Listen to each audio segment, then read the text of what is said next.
एक बार बादशाह अकबर को पान खाने की तलब हुई। उन्होंने अपने एक खास पान वाले को पान लाने के लिए कहा। उसने पान बनाकर बादशाह को दे दिया।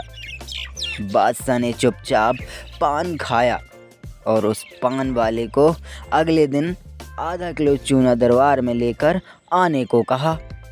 वह नहीं जानता था कि बादशाह ने ऐसा क्यों कहा। वह चुपचाप चूना लेने बाजार चला गया। उसने दुकानदार से आधा किलो चूना मांगा। दुकानदार ने उससे पूछा कि इतना चूना क्यों खरीद रहे हो। उसने बताया कि किस तरह उसने बादशाह को पान दिया था। दुकानदार को समझते देर न लगी कि कुछ गड़बड़ है।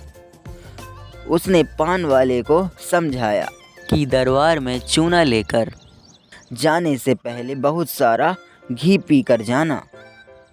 उसने सलाह मानकर वैसा ही किया और दरबार में जाने से पहले खूब सारा घी पी लिया। दरबार में पहुंचने पर बादशाह ने उसे सारा चूना खाने को कहा। वह हैरान रह गया। उसे उम्मीद न थी। बादशाह ने उसे चूना इसलिए मंगवाया था, लेकिन वह तो इसके लिए तैयार था, इसीलिए उसने सारा चूना खा लिया। इसके बावजूद उसे कुछ नहीं हुआ तो बादशाह ने उससे कारण जानना चाहा। उसने अपनी और दुकानदार की बातचीत के बारे में बादशाह को बता दिया। अब बादशाह उस व्यक्ति से मिलने को उतावले हो रहे थे जिसने उनके मन की बात को पहले से जान लिया था। बादशाह ने हुक्म दिया कि उस दुकानदार को अगले दिन दरबार में हाजिर किया जाए। अगले दिन उस दुकानदार को दरबार में लाया गया।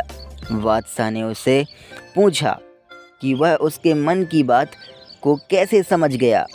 तब दुकानदार ने कहा, हुजूर, जब मैं आदमी मेरे पास चूना खरीदने आया था तो मैंने इससे पूछा कि इतने चूने का क्या करोगे। मुझे इसने बताया कि इसने आपको पान बनाकर खिलाया और फिर आपने उसे चूना लाने को हुक्म दिया। तब मुझे समझते देर ना लगी कि ज़रूर गलती से इसने पान में चूना थोड़ा ज़्यादा लगा दिया होगा, जिससे बादशाह के मुंह के छाले हो गए होंगे और इसी का एहसास कराने के लिए आपने इससे चूना मंगाया होगा।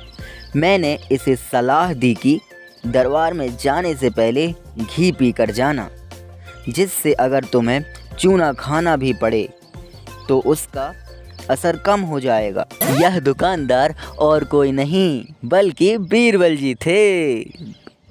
इस कहानी से हमें यह सीख मिलती है दोस्तों, हमें जो भी काम दिया जाए उसे सोच समझकर करना चाहिए, जिससे किसी को नुकसान ना पहुँचे।